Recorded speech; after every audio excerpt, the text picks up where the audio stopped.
A smashing slap-up lunge, that's what he's thinking, is Alec Stewart.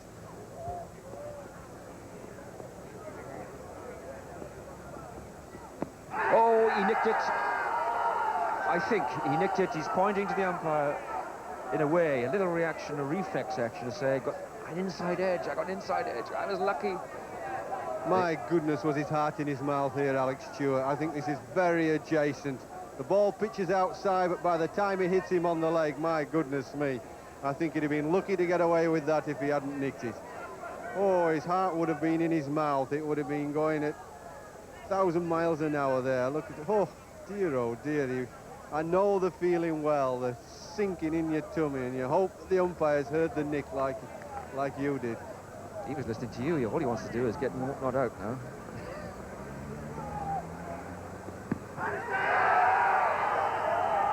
Well, you can tell how nervous he is, because when you're that nervous, so often you tend to put the leg right in line with the ball, don't you? And you end up having to play around the front pad. Well, all we can do is wish him luck and say everyone understands. Of course, the West Indies understand entirely what it's all about.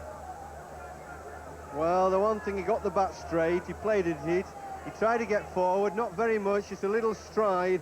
That little stride forward and playing straight, actually playing at the ball, snaking back from the offside, probably gave him the benefit of the doubt from the umpire. 5 runs England required to win this first Test match. Against all odds, an incredible performance.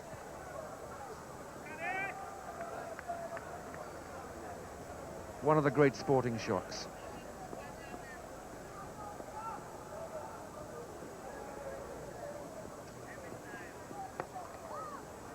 That's better, he says. Middle of the bat, felt better. End of the over, stay that end, much safer. Leave it to Larkins, 36 for 1.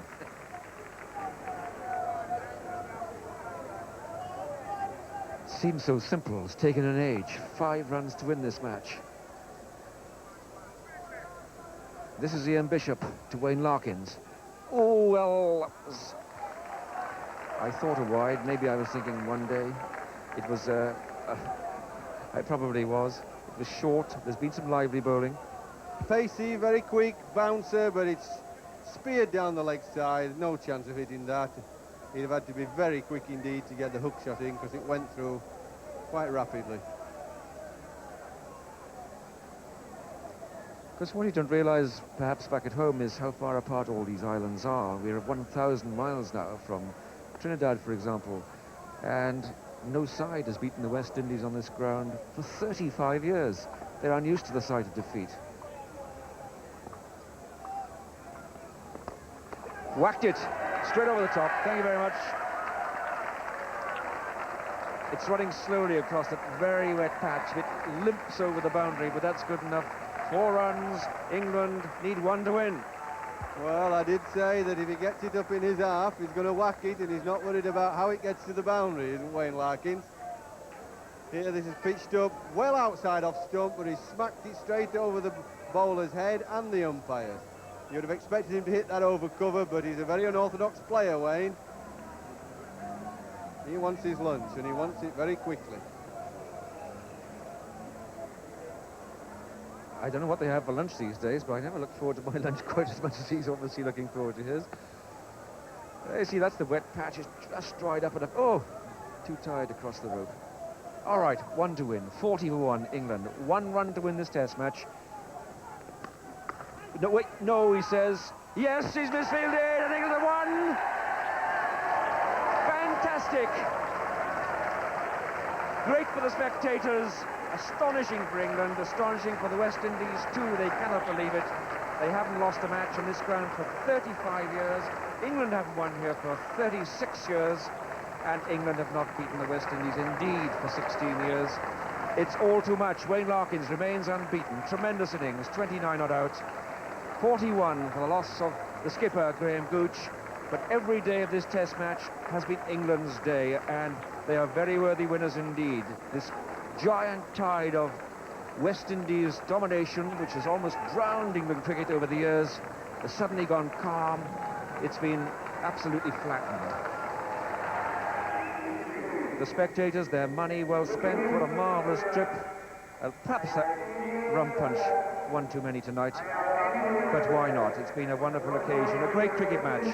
I waited a long time for this. Played 10 years against the West Indies. Never really been in a winning position in any real form in any match, and it's just tremendous to get one in the bag. I mean, it's a long series. There's 4 matches to go, so you can't really predict what's going to happen. But a lot of people have given us no hope. A lot of people said that the only result that it could be would be 5-0. We've proved them wrong. We've played to our ability in this match, and as I said before, I'm sure the West Indies know that they're in for a game now. It could still be 4-1 though, so I wanted to know what you felt about, how did you feel yourself inside when you left for this trip? You knew what you're up against. This is a great side, this West Indian side, and they've dominated cricket for so long. Did you, in your heart of hearts, reckon that you could break that run? Well, you've got to go onto the field believing you're going to win, because if you go onto the field believing you're going to lose, you've got no chance. So we wanted to say, as I said before, compete with the West Indies, make it certain that they knew they were in a game of cricket, and the results, well, we see what happens. But we played well in this game. They didn't play quite so well, but they'll be coming out of this 100% next time, and we just got to make sure we're on the ball as from now on. We've had a great 4 days. Disappointing in the rain yesterday, but I'm pleased for all the team, all the young lads who've worked hard. As I say, they were given no chance of doing well. You know, nobody in the media or anyone thought we had any chance at all, but it's only a 2-horse race in the end, and you never know. Do you realise that you weren't born the last time England won on this ground?